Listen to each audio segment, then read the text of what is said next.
aw bisimila ka bi bamanankan kunnafoni sɔrɔlen kɛnɛ kɔnɔ min bɛna walawalali caman kɛ aw ye Mali kibaruyaw ani diɲɛ fan wɛrɛ kibaruyaw la. Bakuruba kunnafoniw an dun kan olu filɛ nin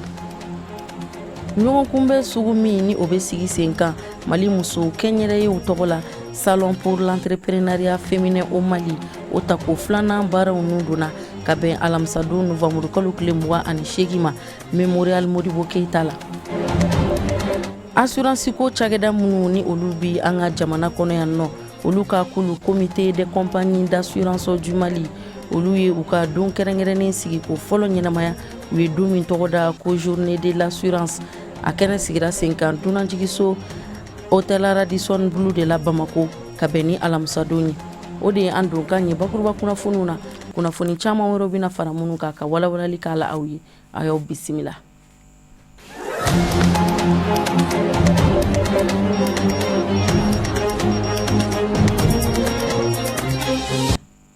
An balima bamanankan mɛnnaw Mali kɔnɔ ani Mali kɔkan foli ni waleɲuman dɔn o bɛ ka taa aw kelen kelenna bɛɛ lajɛlen ma fo yan faw sigiyɔrɔ la aw ka bamanankan kunnafoni ni a waati selen Mali minisiri min ni o ka cɛw bɛ ɲɛsin an ka sigida ko saniya ko ani ɲɛtaga kuntagalajan ko ma ale wulila ka sen bɔ a kɔnɔkɔrɔ ka taga bɔ cakɛda dɔ la ko Makoro Waste o cakɛda in ka baaraw a bɛ ɲɛsin fɛn minnu ma kɛrɛnkɛrɛnnenya la u bɛ tali kɛ bɛsɛya walew de kan an ka jamana kɔnɔ yan nɔ an bɛ aw ladɔnniya k'a fɔ taama in yɛrɛ laɲini fɛn min ye o ye ka se ka t'i ɲɛda baara kɛcogoya kan ani baarakɛminɛ minnu bɛ u bolo cakɛda in bolo kɛrɛnkɛrɛnnenya la u dagayɔrɔ la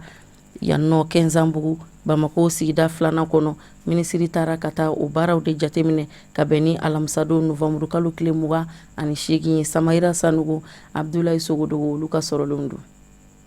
Ni bɔɲɔgɔnya baara min sigila sen kan minisiri Useni Amiogindo fɛ Makoro West ka jabala la a kun de walasa ka se ka na munumunu salo kɛ cakada nin kɔnɔna na ka ɲɛda yɔrɔw kan a ka ja faamuyali ka se ka sɔrɔ a fɛ u ka baara kɛcogow la o de kadira kɔnɔna na Makoro West ɲɛmaw a kɛra waati kɛrɛnkɛrɛnnen o bolo walasa ka se ka ɲɛfɔliba kɛ u ka baara kɛcogow la maa ye min nana bɔ o ye. Makoro West ye ɲamacɛ cakɛda ye ɲamacɛ baara yɔrɔ de donc comme ça ka taa ɲama dama cɛ o tɛ mais ka ɲama gestion ale compagnie de gestion des déchets de donc voilà donc en gros mot quoi parce que ni ko ɲama a bɛ da ɲama dɔrɔn ma mais an tɛ ɲama dɔrɔn ta fɛn o fɛn ye nɔgɔ ye an b'o bɛɛ kɛ diɲɛ kɔnɔ sisan fɛn bɛɛ moderniser la donc an y'a essayer ka modernisation de don an ka ɲamacɛ la ok donc pour que performance ka bonya. Makoro West min donna nataw la b'a fɛ ka yanga Mali bɛɛ lajɛlen na ni wulikajɔw ye minnu bɛ se ka kɛ sababu ɲamaw ka se ka cɛ ka bɔ adamadenw senkɔrɔ sanuya ka se ka nati a ka ja ka kɛnɛya yiriwa guna adamadenw ni ɲɔgɔn cɛ o ka laɲiniba dɔ de ye walasa maaw ka se ka nimisi wasa sɔrɔ u ka baara kɛcogow la. Parce que ne ɲama cɛ i bɛ taga n'a yɔrɔ dɔ de la ka taga yɛlɛma donc camion dɔw so dɔw kɔnɔ mɔgɔ dɔw bɛ taga bila o yɔrɔ na tututu donc an mago bɛ gouvernement na an bɛ n'o so minnu jɔ sisan ok a wariw ka ca et puis a papier baaraw ka ca donc an mago bɛ gouvernement na gouvernement k'an dɛmɛ o yɔrɔ la pour que o ka se ka nɔgɔya parce que ni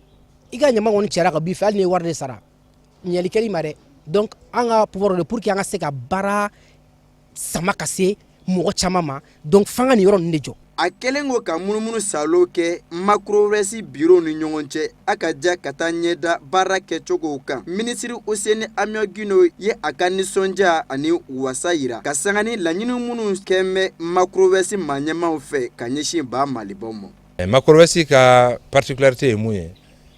o ye maliyɛnw de don minnu tun sigilen bɛ kɔ kan minnu taara baara kɛ minnu ye nafolo sɔrɔ minnu taara baara kɛ n'u ye dɔnniyaw sɔrɔ donc u nana n'u ka dɔnniya an'u ka nafolo ye jamana kɔnɔ k'a fɔ k'u bɛna jamana dɛmɛ saniya sira fɛ saniya a gɛlɛya min bɛ jamana kan bi bɛɛ b'a dɔn banajugu caman bɛ yen fɛn caman b'an kan bi bana kura caman bɛ yen an tɛ minnu ɲɛdɔn an tun tɛ minnu dɔn nin y'a san 10 ye nin y'a san 20 ye bi a kura caman bɛ ka na. Ka sanga ni a ka bɔɲɔgɔnya baara in ye minisiri Useni Amiogindo ma a kɔ don Makoro West ɲɛmaw la fɔ kuma min na a kɛlen ko ka jigisigi kuma fɔ o ye minnu bɛ tali kɛ gouvernement ka dɛmɛ na ka ɲɛsin o ma don nataw la cogo min na laɲiniw minnu bɛ o fɛ o bɛ se ka kɛ sɔrɔ fɛn ye. Gouvernement tɔgɔ la n ko n bɛna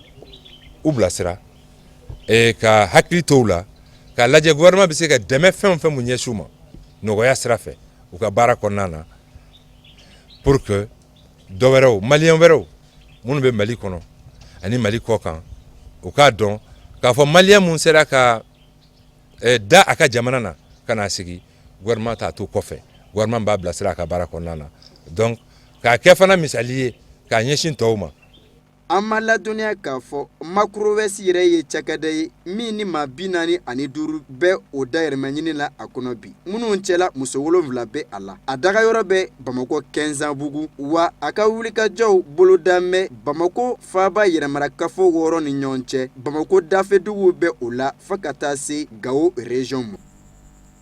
An y'aw tulo lasɔmi an don kan na k'a fɔ ɲɔgɔn kunbɛ sugu min ni o bɛ sigi sen kan Mali muso kɛnyɛrɛyew tɔgɔ la ko salon pour l'entrepreneuriat féminin au Mali o ta ko filanan baaraw nun donna ka bɛn ni alamisadon novembre kalo tile 28 Memorial Modibo Keita la kɛnɛ in ɲɛmɔgɔya o kun talen don kalifa Mali jamana minisiri muso la min ka cɛw bɛ ɲɛsin kɛnyɛrɛyew cakɛda cɛniniw ani mangamaniw kunkanko kow ɲɛnabɔli ma ni o ye Safiya Boli, Maritu Jalo ani Samba Traore, Sherifula Jabarniso tɔgɔ la olu de kɛra baara seere. Kɛnɛ min sigilen no walasa kɛnyɛrɛye musow ka bɔ u ka baaraw ka se ka dɔn n'a bɛ fɔ a ma ko salon pour l'entrepreneuriat féminin Féminia o ta ko filanan koromokarila Bamako k'a daminɛ novembre kalo tile 27 fo ka taa se a tile 30 ma Memorial Modibo Keita la muso entrepreneur ninnu bɔlen no ka caya n'u ka minɛn feeretaw ye an'u ka ko ɲɛdɔnlenw. Nin ye kɛnɛ min ye kɛnɛ sanuman de don kɛnɛ min a hakilinan bɛ ɲɛtaa la k'a fɔ ko sisan tɔnɔ o tɛ ko an bɛ tɔnɔ kɔ ɲɛtaga la o jamaw le sigilen bɛ yan an bɛ foli di o bɛɛ lajɛlen ma n'o bɛ na ni musow dɛmɛli ye k'an bɔ gɔlɔla kɔnɔ kɔlɔlɔ min bɛ entrepreneur kan bi vraiment an bɛ foli kɛrɛnkɛrɛn k'a sigi kɔrɔ ka tila ka ne fana choisir fo région kɔnɔ ka bɔ Bamakɔ yan fo région kɔnɔ fo Sikaso i barika. Ni ye musow ka kɛnɛ ye ni ye muso minnu bɛ kɛnyɛrɛye la olu ka kɛnɛ de ye bi an bɛ baara min na an ka baara ye de ka se ka kɛnyɛrɛyew dɛmɛ nka kɛnyɛrɛyew ka baara fana la an b'a dɔn a ma nɔgɔn daminɛw ka gɛlɛn an b'a dɔn financement ko ka gɛlɛn u bɛ se ka nafolo sɔrɔ ka se ka juru sɔrɔ cogo di ka se ka taa yɔrɔ u ka baara la taa ɲɛ an jɔyɔrɔ ye de ka se ka olu dɛmɛ donc an ye programme dɔ sigi sen kan o programme tɔgɔ ye ko le programme d'appui au PME ka bɔ informel la ka kɛ formel ye n'an bɔra informel la sa o kɔrɔ ye ko entreprise créée papier b'an bolo o de b'a to an bɛ se ka financement sɔrɔ o de y'a to an bɛ se ka taa ɲɛ o de y'a to subvention bɛ se ka s'an ma nka ni sɛbɛnw t'an bolo n'an bɛ dogo la o kɔrɔ ye ko an tɛ se ka taa ɲɛ an fana an jɔyɔrɔ man bon kosɛbɛ an dun b'a fɛ aw jɔyɔrɔ ka bonya ka taa fɛ donc an bɛ bi kɛnɛ min kan a kɛnɛ ye kɛnɛba de ye k'a fɔ ko an bɛ mun fana ye la o ye an ka kɛnyɛrɛye minnu bɛ k'a daminɛ k'a fɔ ko entreprise kɛnyɛrɛye fitininw fana ka se ka jɔyɔrɔ sɔrɔ belebelebaw kɛrɛfɛ. Ni salon in bɛna kɛ sababu ye muso entrepreneurw k'u sigi ka kuma gɛlɛya mun bɛ u ka secteur in kɔnɔna la ni ka fɛɛrɛw tigɛ olu la ministre min ka baara ɲɛsinnen don kɛnyɛrɛye cakɛdaw ma kɛnɛ bonya taara k'a da ale kɔrɔ koromokarili kɔfɛ a ye yaala yaala kɛ guakɔrɔlaw la ka foli bila muso ninnu na ka da u ka cɛsiri kan. Salon pour l'entrepreneuriat féminin au Mali Féminia sugu kɛnɛ kɔnɔna na kɛnyɛrɛye musoba minnu ni olu nalen don ka se ka n'u ka seko n'u ka dɔnko sarada kumada dira olu caman ma Maritu Jalo ani Samba Traore fɛ an ka jɛ an ka olu kɔrɔfɔw fana ɲɛmada. An ka fɛnba ye kuru de ka kuru minnu bɛ bɔ dugukolo jukɔrɔ k'a yira jamana k'a fɔ fɛn wɛrɛ bɛ Mali kɔnɔ min tɛ sanu ye min bɛ se ka valoriser ka nafa di ka baara di denmisɛnninw ma ka nafa se a baarakɛlaw ma u k'an dɛmɛ minɛnko la parce que machine min b'an bolo sisan a man bon a tɛ se ka caman kɛ an mako kɔni bɛ minɛnw na pour que an ka se ka pierre caman ta ye k'a yɛlɛma ka kɛ bijou ye maliyɛnw bɛɛ k'a dun an ka bɔ n'a ye kɛnɛ kan k'a yira diɲɛ na k'a fɔ pierre ɲumanw bɛ Mali la. Anw ye coordination de ye Paris yen nɔ musow ka coordination an y'o de sigi donc an b'o hukumu kɔnɔ yan mais kumakan min bɛ ne bolo ka di denmisɛnninw dɛmɛnikan don nin min filɛ nin ye fɛn ɲumanba ye nka n'u bɛna kɛ siɲɛ wɛrɛ n'u kun sera ka anw ka denmisɛnninw wele olu ka artisanat ni yan ta n'u farala k'u fusionner ɲɔgɔn na a bɛ kɛ fɛnba ye parce que caman bɛ yen olu PME b'olu bolo donc n'u ni yankaw nana conférence ni fɛnw fɛ ka baaraw kɛ partenariat bɛ se ka créer ko caman bɛ se ka kɛ hali an musokɔrɔba minnu fana filɛ nin ye ne b'o de fɔ kuma bɛɛ ni baara sera ka kɛ échange d'idées et de connaissances ye n k'o de ka fisa ni fankelen ta ye an ka kɔfɛ mɔgɔw fana denmisɛnninw komi anw ye coordination ye n'anw sigira yɔrɔ o yɔrɔ la an b'an ka denmisɛnninw ko fɔ a k'u fara aw kan ka jɛ ka baara kɛ. An nana féminin na parce que anw yɛrɛ an ka association a bɛ femme entrepreneur de y'an mo parce que bɛɛ ka unité de production de b'i bolo ɲɛ bɛ muso sigilen na kaladonnaw b'a la wusulandilanlaw b'a la dumuni bayɛlɛmalaw b'a la muso bijoutiers b'a la bɔgɔlandilanlaw b'a la restauratrices b'a la tobilikɛlaw o bɛɛ b'an ka réseau la kalalikɛlaw b'a la kundigilaw b'a la artisanat a bɛ emploi de créer donc an k'an bolo don an ka baara in kɔrɔ kosɛbɛ ka ɲɛ an ka artisanat ta ni an bolo fila ye an k'an ka baara kɛ an ka nin ɲɔgɔn kɛnɛw ɲini quoi an bɛ ministre fo parce que vraiment entrepreneuriat féminin ale y'a sankɔrɔta quoi. musow ka baara a man nɔgɔn n'an ma ɲɔgɔn dɛmɛ ka ɲɔgɔn accompagner pour que an bɛ se ka énergie sɔrɔ an bɛ se ka avancer baara in na cogo min na puis an bɛ denmisɛnninw former pour la restauration an ma anw yɛrɛ ka dumuniw de tobila yan nɔ pour la restauration parce que n'i y'a mɛn ko musoya o ye guwa di n'a fɔra ko vieille marmite an kana ɲina an ka fɔlɔfɔlɔ an ka dagakɔrɔw kɔ musomaninw de y'a labɛn parce que ça veut dire que musomaninw bɛ ka conscientiser sisan u ka hakili ɲuman sɔrɔ sisan ka taga baara ta fan fɛ an yɛrɛ kan k'u dɛmɛ parce que an yɛrɛ kan ka ɲini ka taa retraite la donc n'an ye denw sɔrɔ mun b'a fɛ ka an ta ɲɔgɔn kɛ vraiment o ye tare donc o de la ne b'a fɛ gouvernement ka dɛmɛ kɛ an minnu b'a la fana gouvernement k'an dɛmɛ pour que an ka bɔ bɔcogo ɲuman na an ka fɛn ɲuman to denmisɛnninw bolo u k'an dɛmɛ ni bilasiraliw ye n'u b'a fɔ ma accompagnement u k'an dɛmɛ ni wari parce que hali ni ye wari di mɔgɔ ma n'i m'a bilasira a wari tɛ ɲɛ. Mali baarako ɲɛnabɔ cakɛda agence nationale pour l'emploi ANPE a ka sigiba session ordinaire o ta ko 39 kɛra ka bɛn alamisa don novembre kalo tile 28 ma an bɛ aw ladɔnniya k'a fɔ sigi in kɛra u yɛrɛ dagayɔrɔ de la min senfɛ jateminɛ camanw kɛra ka ɲɛsin gafe camanw ma ɲɛmayaso fɛ alhamidu badini ani nuhu koni olu kɛra baara seere sherifila jabarani so tɔgɔ la u sera k'an sama fɛn minnu na an ka jɛ an k'o ɲɛmada. Agence nationale pour l'emploi ka ni laadalasigi senfɛ ni nin y'a ta ko 39 ye san 2019 musakakow ani baaraba minnu sera ka waleya cakɛyɔrɔ in fɛ ɲɛfɔli na kɛ o kan ni ka hakili falen kɛ ko kura san nata n'o ye san 2020 ye o wulikajɔw kun kan baarabolo dalenw ani musakako kadara la. San 2019 mun tɛmɛna an ye évaluation de kɛ mais évaluation a jɔra octobre kalo la octobre ye kalo 9 ye 2019 la o hukumu la an ye évaluation kɛ ni ye an ka activité kɛmɛ ta 86 de exécutera de kɛra donc activité mun kɛra 86 de kɛra o sira la ne bɛ fɛ k'a fɔ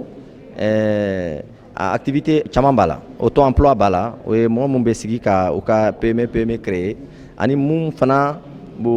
an b'u dɛmɛ ka emploi salarié sɔrɔ c'est à dire u bɛ baara kɛ entreprise de fɛ ou bien état de fɛ.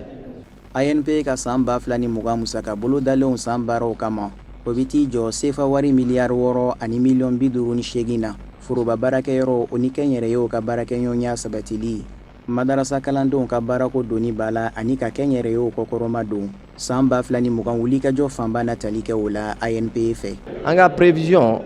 a bɛ programme présidentiel la 2018-2023 programme présidentiel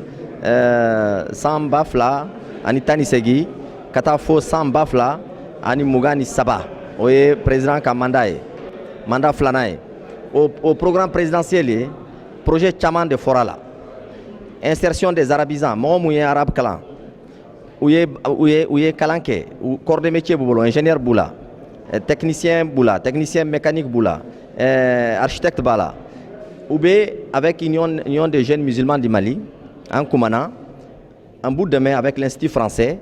k'u ladigi français kalan la pour que u bɛ se ka baara sɔrɔ an ye subvention d'u ma pour que u bɛ se ka PMI créer au fana bɛ programme présidentiel là sur le projet d'insertion des arabisans. Dans le projet présidentiel aussi pour 2020, il y a beaucoup de projets qui sont énoncés. Il y a caman de be technique de recherche d'emploi parce que moi au bebo université là demisenu mais ou te technique donc pour que ou se ka ka CV sabe pour que ou se ka interview nous bara do soro en fait bara recrutement do soro bi se ka interview passé aux formations caman de programmé là 2020 là. Ka u ladɔniya k'a fɔ ko san 2019 kadira la ANP sera ka baara ɲini maa 1000 ani maa 300 de ye foroba ani kɛnyɛrɛye cakɛyɔrɔw la. Kɛnyɛrɛye binankun kan baarabolo 400 o de sera ka sigi sen kan ni musaka doni ye projet 60 ani projet 5 da fɛ. Nɔnɔ gɛrɛgɛrɛ kunkan baarabolo dalen min ni o bɛ wele projet d'appui à la compétitivité de la filière lait locale au Mali complet. O baara nun donna Kayi marabolo kɔnɔna na conseil de cercle soba kɔnɔna na ka bɛn tarata don novembre kalo tile 26 ma kɛnɛ ɲɛmɔgɔya o kun bɛ Kayi marabolo ɲɛmaa bolo nɔnɔko baarakɛlaw caman u ye ɲɔgɔn sɔrɔ kɛnɛ kɔnɔna na walasa ka se k'u ka sigi sankɔrɔta. Sadio Sidibe ani Seydou Ɲare olu de kɛra baara in seere Kayi marabolo kɔnɔ fɛn minnu sɔrɔla k'an sama la an ka jɛ an ko ɲɛmada. Baara daminɛ la Mali nɔnɔ baarakɛlaw ka ɲɛmaaba ale a ka nisɔndiya jira k'a fɔ nin baara in sigilen Kayi mara la ko ye nisɔndiyaba ye ale bolo ko sabula baganmara ɲɔɲɛnen don Kayi mara la kosɛbɛ. Nin projet kura in ni a bɛ wele complet a janya bɛ taa jɔ san 3 bɔ ɲɔgɔnko la. Projet kura in dara min kan o de kun tɔgɔ ye ko Paflapum ni o banna août kalo tile 31 tɛmɛnen. Projet kura in nakun ye min b'a to nɔnɔ o bɛ se ka bayɛlɛma cogo min na fantan a 4 bɛɛ la Mali jamana kɔnɔ ani fana min b'a to maliyɛnw bɛ se ka nɔnɔ lakika sɔrɔ min b'a to nɔnɔmuguko bɛ se ka selatun cogo min na ka bɔ an ka jamana kɔnɔ. Nɔnɔ baara ne hakili la nafa belebeleba b'a la parce que an dɛmɛnen bɛ Cap Dɛmɛso fɛ n'o ye Vétérinaires sans frontières Suisse ye vraiment ale de y'an dɛmɛ depuis Kulukoro mara la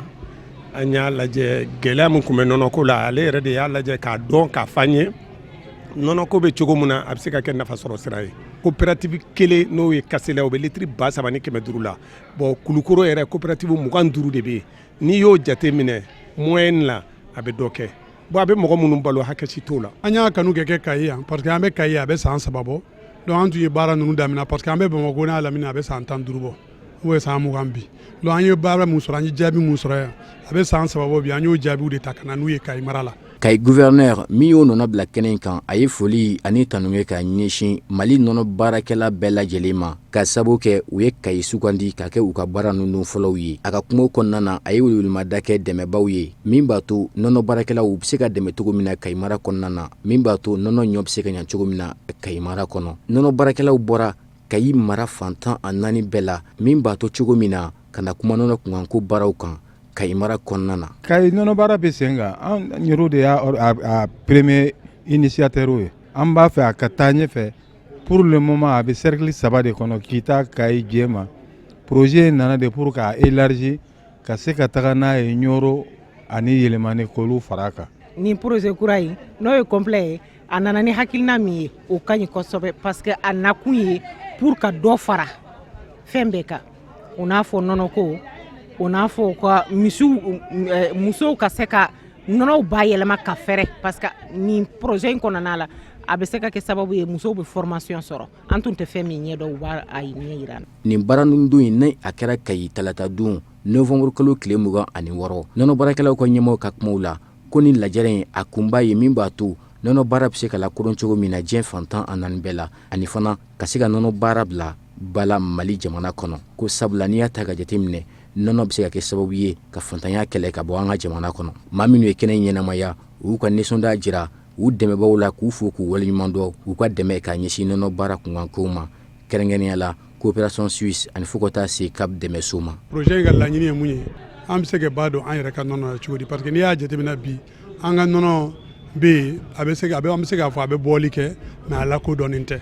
donc a lakodɔnnen tɛ ani n'a bɔ cogo fana la a bɛ bɔ gɛlɛya kan donc n'a bɔra gɛlɛya kan anw minbagaw fana b'a sɔrɔ gɛlɛya kan donc an bɛ se ka nɔgɔya don olu baaraw la cogo di pour que nɔnɔ min bɛ bɔ yɔrɔ wɛrɛ la jamana wɛrɛw kan an ka nɔnɔ bɛ se ka san sɔrɔ ka tɛmɛ olu kan donc olu baara ɲɛbila ninnu an de don projet in kɔnɔ. An b'o ladɔnna k'a fɔ kɛnɛ in kuncɛra ni minnu salo ye ni k'u ɲɛda nɔnɔ fasiya minnu tun bɛ kɛnɛ kan ani fana ka se ka nɛnɛ o de kɛra kɛnɛ in baara kuncɛliw ye Kayi mara kɔnɔna na. Assurance ko cakɛda minnu ni olu bi an ka jamana kɔnɔ yan nɔ olu ka kulu compagnie comité des compagnies d'assurance du Mali olu ka don kɛrɛnkɛrɛnnen dɔ sigira sen kan ka siɲɛ fɔlɔ ɲɛnamaya u ye don min yɛrɛ tɔgɔda ko journée de l'assurance a sigira sen kan dunanjigiso Radisson Blu de la Bamako ka bɛn ni alamisa don ye an bɛ aw ladɔnniya k'a fɔ kɛnɛ in kɛra sababu ɲuman ye compagnie d'assurance tigiw bɛɛ lajɛlen bolo u ka se ka kunnafoni di kɛ population ma ani ka se k'u ladi assurance ko kun kan kɛnɛ in ɲɛmɔgɔya o kun talen don ka kalifa Mali jamana ministre délégué muso bolo min ka cɛw bɛ ɲɛsin budget ko ma Mamadou Ben Cherifu Sumano ani Ibrahim Kulibali olu ka sɔrɔlenw don. Ni don kɛrɛnkɛrɛnnen mun labɛnna n'u k'a ma journée de l'assurance a labɛnna assurancew ka jɛkulu ɲɛmaaw fɛ walasa ka assurance yɛrɛ yira jamanadenw na ani ka ɲɛfɔli ni walawalali k'a la a ka se ka faamu kosɛbɛ o kɔfɛ k'a ɲini jamana ɲɛmɔgɔw fɛ u bɛ se ka baara minnu kɛ walasa assurance ko yɛrɛ bɛ se ka nɔgɔya cogo min na. An ka nin laɲiniba ye min ye pour que u k'a dɔn assurance ye min ye an bɛ fɛn minnu d'u ma parce que assurance mobili b'a la sow b'a la kɛnɛya b'a la baarakɛdaw b'a la sɔrɔdaw b'a la donc assurance c'est pour que ka mɔgɔw bolofɛn dɔw ka sɔrɔdaw de lakana donc o y'a fɔlɔ ye o ye attente belebeleba ye ça c'est population ye donc ka u ka assurance faamuya min don parce que mɔgɔ caman t'a dɔn de donc pour que u ka faamuya min don attente belebeleba filanan ça c'est vis-à-vis des autorités maliennes parce que n'an ye assurance jateminɛ assurance bɛ se ka na ni fɛn caman ye jamana kɔnɔ assurance yɛrɛ comme on le dit a bɛ épargne collectée état bɛ se ka min yɛrɛ utiliser k'a ka économie financer au lieu que ka taa jurubaw ta kɔfɛ filanan fana ye min ye vis-à-vis des autorités étatiques an ka assureurs n'i y'an ka zone UEMOA ta impôt ko la par exemple i b'a sɔrɔ anw sɛgɛnnen don ni an dafɛ dugu ninnu bɛɛ ye parce que état ye réduction fiscale k'u ye fɛn caman bɛ yen donc olu bɛ se ka baara caman k'an tɛ se k'o kɛ o y'a attente filanan ye attente sabanan ye an assureurs yɛrɛ parce qu'il faut que an k'an ka baarakɛcogo fana jateminɛ parce que n'an ni mɔgɔ bɛ kuma n'an ni mɔgɔ bɛ ɲɔgɔn ye mɔgɔw fana bɛ se ka hakili ɲumanw d'an ma et puis o bɛ se k'an fana permettre k'an ka baarakɛcogo falen donc o ye attente sabanan ye nin journée in kan. U kɛlen don ka daku mun ta nin tile kɛrɛnkɛrɛnnen in tɔgɔ la o daku ninnu bɛna walawala kosɛbɛ maa faamuyalenbaw fɛ walasa jamanadenw ka se ka faamuyaliba sɔrɔ a la. thème fɔlɔ yɛrɛ o yɛrɛ ye rôle économique et social de l'assurance donc jɔyɔrɔ fila min bɛ assurance la n'o ye ka adamadenw ani entreprise k'olu lakana donc an bɛ fɛ ka kunnafoni di an ka client ma pour que u ka se ka assurance yɛrɛ jɔyɔrɔ faamu u ka taabolo la donc o mana bɔ n y'a fɔ ɲɛna cogo min jɔyɔrɔba min bɛ assurance la c'est à dire que ka faso lataaɲɛ donc an bɛna kuma olu bɛɛ de kan donc o ye fɔlɔ ye filanan o ye mobiliw ka assurance ye bon mobiliw yɛrɛ tɛ même hali bolifɛn sen fila n'a bɛ fɔ a ma ko moto olu bɛɛ kan ka assurer de donc olu assurance ninnu dɔnnen tɛ hali minnu b'u assurer fɛnɛ olu kɛlen tɛ ka o assurance taabolo ninnu faamuya donc a bɛ na ni furugu caman ye donc a ka kan an k'an sigi ka kuma pour que vraiment assurance a garantie ye min ye a kan ka min kɛ ani a man ka min kɛ bɛɛ k'o faamuya et puis k'a yira k'a fɔ ko assurance ko faamafɛn de don ayi hali fantan ka kan ni assurance fantan yɛrɛ de ka kan ni assurance barisa an bɛ jamana min kɔnɔ bi bi na o ye fantan jamana de n'an y'an miiri k'a fɔ ko Mali la ko sɛnɛkɛlaw k'olu de jɔyɔrɔ ka bon an ka jamana kɔnɔ et n'an y'a jateminɛ k'a fɔ ko sɛnɛkɛlaw fana assurelen tɛ an ka jamana kɔnɔ donc ko k'an ka baara k'o ye tɔ ka jɛ de donc a ka d'an ye vraiment an ka assurance taabolo yɛlɛma ka assurance kɛ a ka cari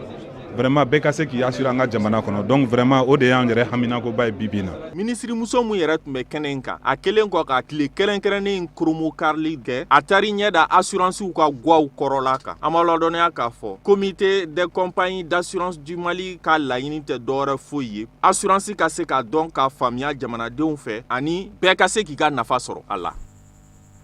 O de b'an sɛnsɛn ka diɲɛ fan wɛrɛ kunnafoniyaw lasɔrɔ Musa Fɔnba ka sɔrɔlenw don.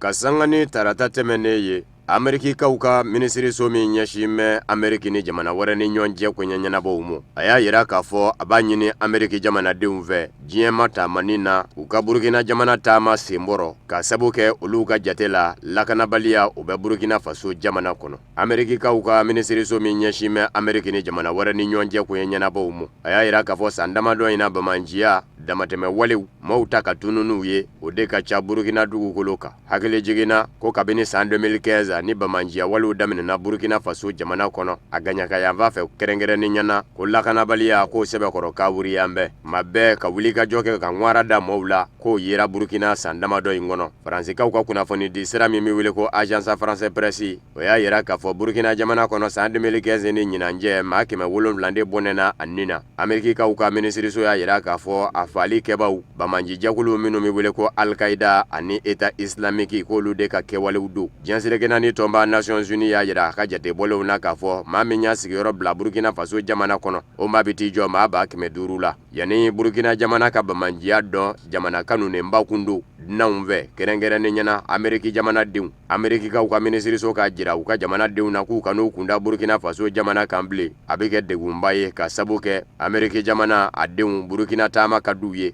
Seko ni dɔnko minnu bɛ Burukina faso jamana kɔnɔ ni dilali bɛ kɛ olu kan. Ameriki ka denw kun bɛ u ɲɛ damu o caman na ni k'o dɔw fɛnɛ san an ka fɛnkɔrɔbaw minnu bɛ yen n'o y'an danbe fɛn dilalenw ye olu caman kun ye fɛn kanu ye nazaraw bolo kɛrɛnkɛrɛnnen ɲɛna Ameriki jamanadenw.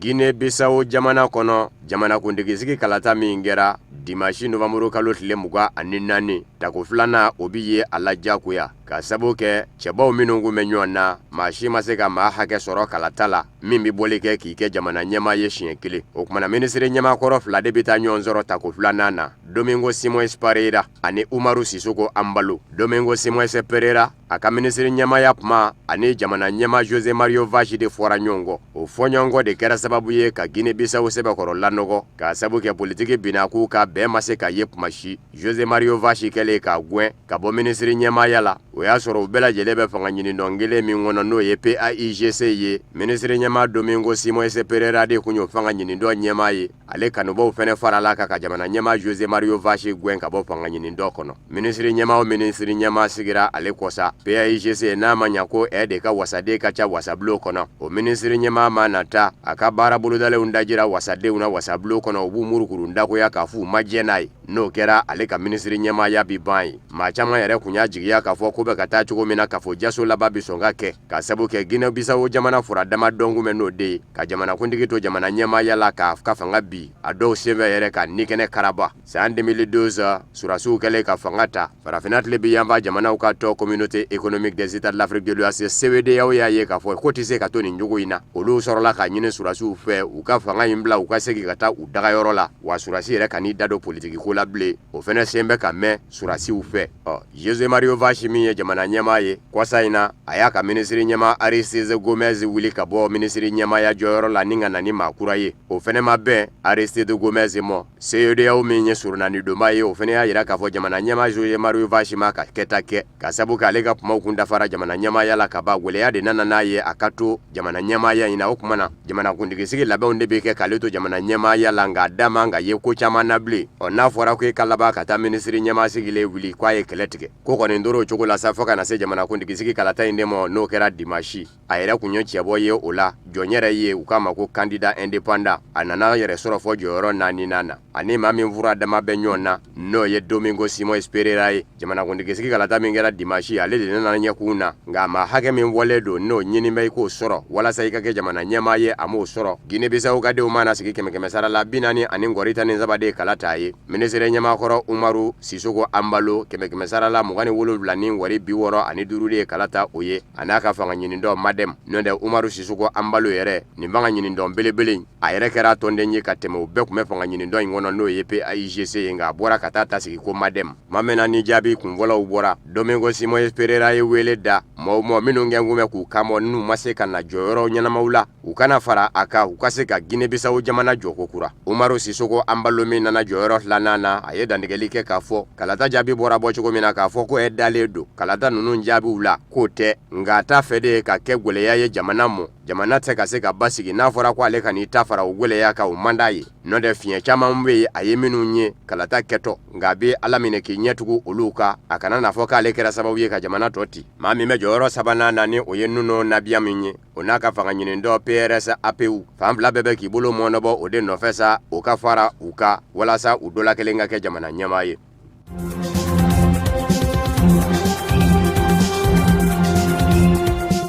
Benin jamana ɲɛmaaw ye a ɲini nansaralatɔnba Union Européenne lasigiden fɛ ni Allemagne jamana den do ko Oliver Net a k'u ka jamana t'u ye yanni décembre kalo tile gale cɛ a ka kɛ cogo bɛɛ lajɛlen la ka Benin jamana bila. Beninma ɲɛmaaw u tɛmɛna ni nansaralatɔnba Union Européenne ɲɛmaayaso de ye Bruxelles la n'o ye Belgique duguba ye o y'a jabala ye ka jira u la k'a fɔ u ka maa min bɛ u tɔgɔ la u ka jamana kɔnɔ Benin u n'a ti k'u Benin jamana kɔnɔ bilen. An b'aw ladɔnniya k'a fɔ nansaralatɔnba Union Européenne ka dɛmɛ min bɛ ɲɛsin Benin jamana mɔ san 5 o san 5 a bɛ t'i jɔ euro wari $1,370 ni $1,70 na nka araba tɛmɛnen minisiriw ka ladala lajɛ min bɛ kɛ u ni jamana ɲɛmaa ni ɲɔgɔn cɛ jamana ɲɛmaayaso ka baabu sentigi ni o ye Alain Orunla ye a ye ɲɛfɔli dɔw kɛ nansaralatɔnba Union Européenne lasigiden gɛnni na ka b'u ka jamana kɔnɔ a y'a yira k'a fɔ u ka jateminɛ bɔra ka kɔsada in na k'a fɔ nansaralatɔnba Union Européenne ni Benin ni ɲɔgɔn cɛ ca a sɛbɛkɔrɔla nɔgɔra k'a sabu kɛ u ka nin maa nanen ye o tɛmɛnen kɔfɛ k'u y'a ye k'a fɔ a bɛ ka baara dɔw fɛnɛ kɛ Benin jamana kɔnɔ minnu tɛ ɲuman ye Benin jamana mɔ ka jamanadenw kɔ don ɲɔgɔn mɔ kunnafonidilaw wulilen ka se nansaralatɔnba Union Européenne lasigidenso la Benin jamana kɔnɔ k'u ka se ka caman sɔrɔ ka faamu olu y'u da k'u bonbo ye nka gundo caman bɛ ka poyi ka jira k'a fɔ maɲi n'o ye nansaralatɔnba Union Européenne lasigiden ye Benin jamana kɔnɔ Oliver Net a yera k'a fɔ a ka suru fangasinamatɔnw de la kuma bɛɛ a n'olu bɛ ɲɔgɔn ye u la min yɛrɛ nana ko tɔ k'a kɛrɔ o ye kɔsada in na jamana ɲɛmaa Patrice Talon ye hakilinata ka yɛlɛmaw minnu kɛ kalata cogoyaw la Benin jamana kɔnɔ ani jamana sariya sunba sariya seedɔw yɛlɛmali k'a ni fangasinamatɔnw ma ɲuman fɔ o kɔrɔ a da yɔrɔ la jamana ɲɛmaa Patrice Talon ladɔnniyara o la Espagnikaw ka lasigiden bisimilatɔ Benin jamana kɔnɔ o ye a lajɛ ka surunani don kɛ janko Patrice Talon bɛ se ka yafa nansaralatɔnba Union Européenne lasigiden mɔ a ka to Benin jamana kɔnɔ nansaralatɔnba Union Européenne tɔgɔ la Patrice Talon ko karika a bɛ jamana de bila a yɛrɛ y'a ye k'a fɔ kɛcogo tɛ la f'a ka jamana bila a ye kɛnɛ dɔ sigi sen kan ni k'a ɲini lasigiden tɔw fɛ u ka yafa ɲɔgɔn mɔ tatɔ don Beninma ɲɛmaaw kɔni ko a kelen kɔni bɛ bɔ jamana da fɛ o bɛ sɔn ka kɛ ka bɛn ni nin juma in ye novembre kalo tile 29 nka k'a diyagoya tɛ a furumuso ka o ka bɔ a nɔfɛ bawo yɛlɛmali kɛli ma nɔgɔ n'o y'a sɔrɔla ko bololafɛn b'u bolo minnu tɛ se ka karaba ka bɔ yɔrɔnin kelen ko muso bɛ se ka to Benin jamana kɔnɔ k'olu labɛnw kɛ n'o tilar'o la tuma min na k'o n'a sɔrɔ yen nka décembre kalo tile gale kɔni tɛ se ka nansaralatɔnba Union Européenne lasigiden kɔni don Benin dugukolo kan.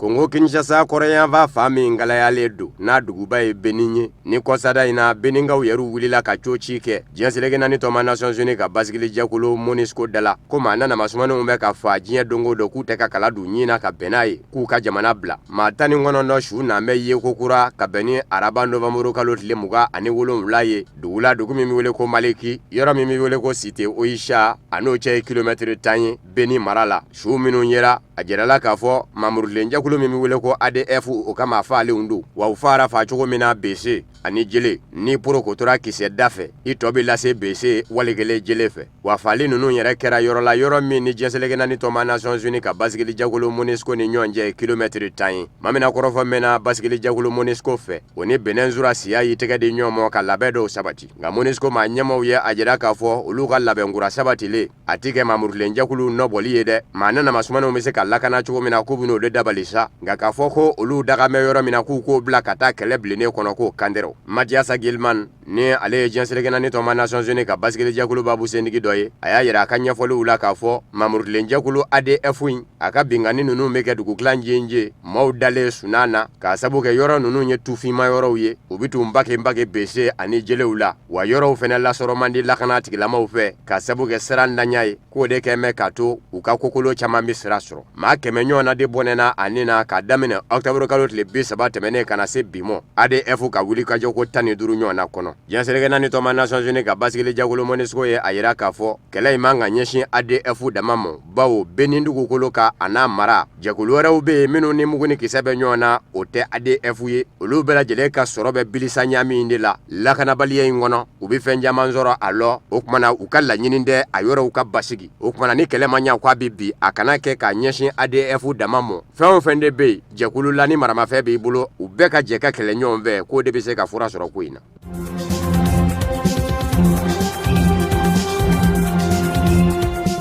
diɲɛsɛrɛkɛ naani setigi jamanaw ka kiiribulon Cour pénale internationale CPI a bolo fara min bɛ yen n'i ka kiiriw jatigɛra ko a ma bɛn i ma n'i b'i bolo mɔnɔbɔ a nɔfɛ segin ka kɛ i ka kiiri ka ko chambre d'appel o y'a yira k'a fɔ doni min dara Congo Kinshasa jamana den kunna Jean-Pierre Mbemba jamana ɲɛmaa dangankɔrɔ k'a fɔ san kelen ka so a k'a k'o kɛ ka sabu kɛ a ka kiiri kumaw la a ka labasabaw donna seere dɔw n'u hakili cɛ u ka se ka nkalon tigɛ kiiribulon kɔnɔ k'a jabajɛ u k'a ma ko subordination de témoin ko in sɛgɛsɛgɛra k'a jɔ a tɛ se ka wuli o kumana o kiiri san kelen in kɔni bɛ da kun maa duuru minnu bɛ ni olu tɔgɔ fɔlen don Jean-Pierre Bemba ka lapasaba bɛ o la n'o ye Aimé Kilolo Musamba ye ani Jean-Jacques Magenda Kabongo ani Jean-Pierre Bemba ka fanga ɲini dɔ MLC a wasaden dɔ ko Fidèle Babala Wandu fɔ ka taa se Narcisse Aridomo o fɛnɛ ye seere dɔ ye min da mun na Jean-Pierre Bemba a ka kiiri kunfɔlɔw kun jatigɛra k'a jira k'a fɔ san 18 kaso kan ka da kun o kɛra san 2016 k'a fɔ kuma min na ni Centrafrique siya woloma kɛlɛ daminɛna san 2002 ni san 2003 Général François Bozizé kɛlen kɔfɛ ka Ange Félix Patase ka kafo jaso k'a ka mamurutilen jakulu sen yera o baaraw la ka maafa caman kɛ nka san 2018 juin kalo tile 8 kiiri wɛrɛ sigira sen kan k'a jira k'a fɔ seerew ma se ka labɔli kɛ minnu b'a nɔw jira o kow la o kumana a jabajɛra ye nka sɛgɛsɛgɛli wɛrɛ de labanna ka bɔ a ka k'a fɔ ka kiiri fɛnɛ to senna a ka labasabaw ye seere caman damu olu kana ngalon tigɛ k'a jabajɛ kiiribulon la u nana ni sɛbɛnfura caman ye k'u sinsin o ka k'a jabajɛ k'a caman kun ye sɛbɛn namaralenw fana ye o kiiri san kelen in de kɛ mɛ k'a nɔ minɛ.